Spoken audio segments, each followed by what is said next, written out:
Pozdrav svima! Danas ću vam pokazati kako da napravite ovaj tekst. Znači prvo što treba uraditi je da idete na File, New, ovdje kucate ovo i OK. Onda idete ovdje na Paint Bucket, promijenite boju i pritisnite. Uzmite ovo, kucate tekst, promijenite boju. Ovo ćemo da stavimo na centar. Eto ovako. Sada što treba da uradimo je da predsjedimo CTRL i kliknemo ovdje. Idemo New Layer. Uzmemo Gradient Tool. Ovdje promijenimo boju koju god hoćete.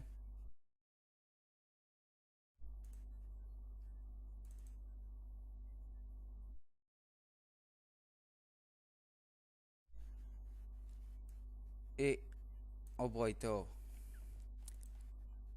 Pretisnemo CTRL D, onda CTRL H. Dupliramo layer.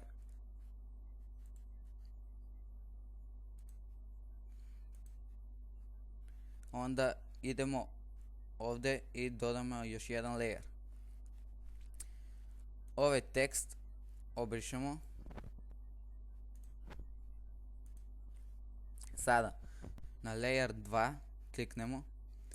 Idemo filter, render, clouds. Sada ovo normal pritisnemo i idemo na color dodge.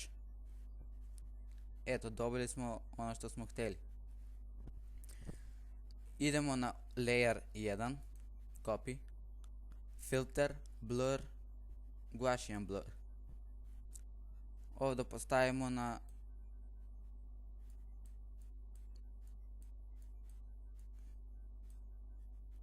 72. Ok. Uzmemo brush tool.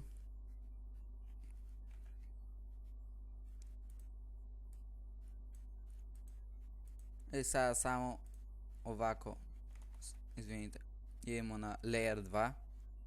Uzmemo brush tool i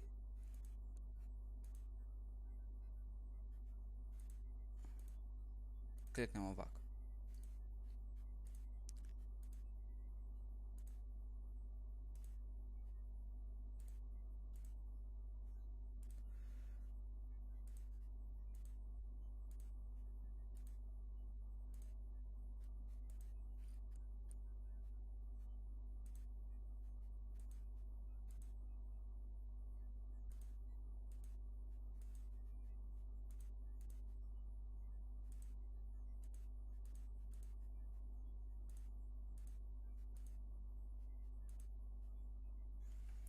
I eto, dobili smo onaj tekst koji smo htjeli.